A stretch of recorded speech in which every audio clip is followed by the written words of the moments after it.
Salut, mardi 3 décembre 2024.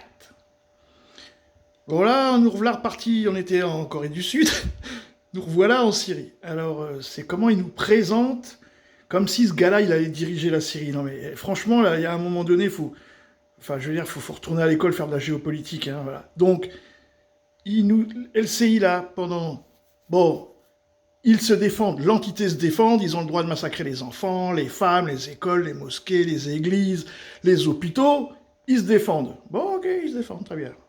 Là, donc ça devrait être les mêmes, hein. D'ailleurs, elle va nous le dire, mais regardez comment il présente, les médias présentent ce gars-là qui sera jamais président de la Syrie, ça n'arrivera pas, quoi. Effrayant, il ressemble exactement à ce qu'on imagine quand on parle de terroristes, de longues barbes et des cheveux en bataille, mais ils sont gentils. Et pourquoi ils auraient... Vous avez vu la chrétienne d'Alep, là, le délire? Respectable comme ça. Vraisemblablement pour servir les ambitions d'Al-Joulani qui serait au pouvoir à Damas, à la place de Bachar al-Assad. Je vous l'ai dit, calife à la place du calife. Membre à la fois de l'État islamique et d'Al-Qaïda, il est donc considéré comme terroriste par les États-Unis et sous le coup d'une prime de 10 millions de dollars promise à qui permettra sa capture. Mais lui, il aimerait être retiré de ces listes et il envoie des messages en ce sens aux Occidentaux.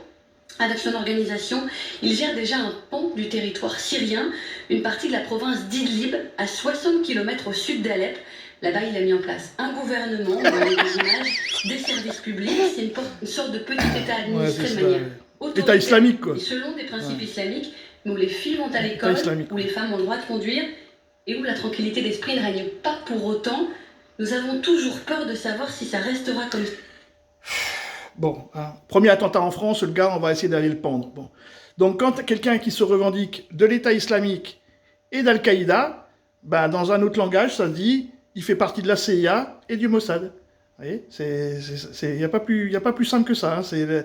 Al-Qaïda, ça a été fabriqué par les États-Unis et l'Angleterre, et l'État islamique, ça a été fabriqué par les MI6 et le Mossad. Voilà. Donc, quand on se revendique des deux, ben, c'est qu'on fait partie des Sions et du gouvernement mondial. Voilà. Mais ça n'arrivera jamais, vous pouvez le présenter par toutes les formes que vous voulez, vous pouvez même lui couper la barbe, il ne se passera rien du tout en Syrie, quoi. Mais bon, puisque vous avez envie d'y croire, les amis, salut!